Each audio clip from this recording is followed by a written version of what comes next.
ครับสวัสดีครับเพื่อนยินดีต้อนรับแสนฟิชชิ่งครับก็วันนี้ผมก็ขึ้นมาตกปลา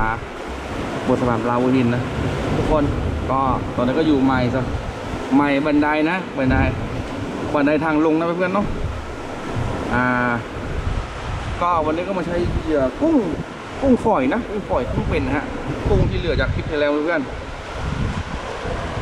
ใช้ตรงนั้นนะฮะวันนี้ก็ใช้กุ้งเป็นกุ้งฝอยนะแล้วก็คันธรรมดาเหมือนคันเดิมนะเพื่อนคันตกที่ก่อนนะฮะนี่ครับวันนี้ก็ใช้ตะขอเบอร์5ครับตะขอเบอร์5ฮะวันนี้ก็จะมาตกดูนะ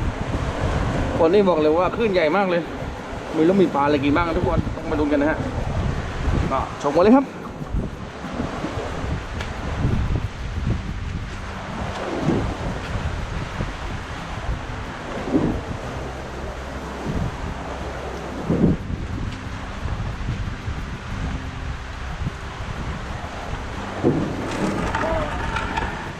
บอกเลยว่าเด็กก็ร้อนมากเลย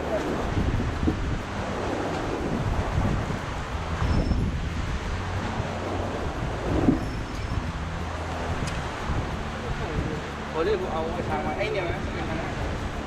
ใหญ่หมดแล้วนะ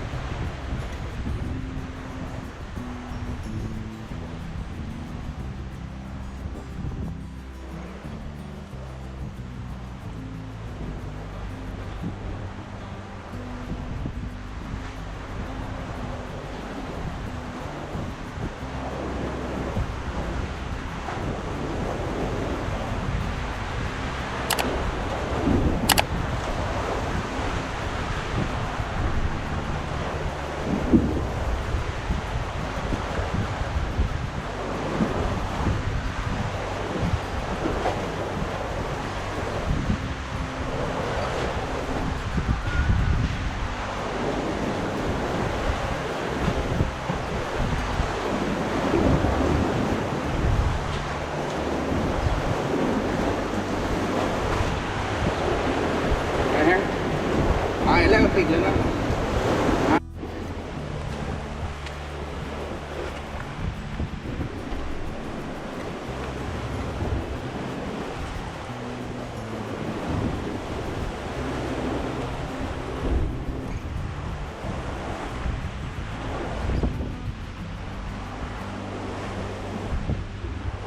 โอเคทุกคนเขาส่องนะฮะ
เดินตะโกนด้วย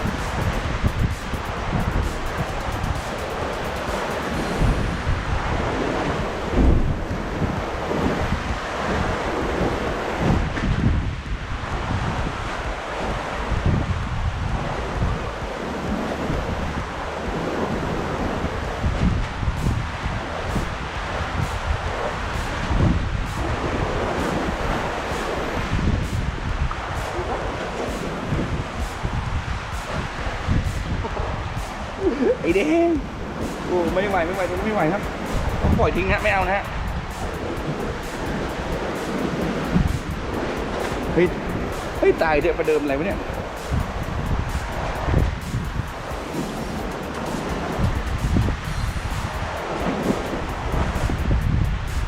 อยนะฮะ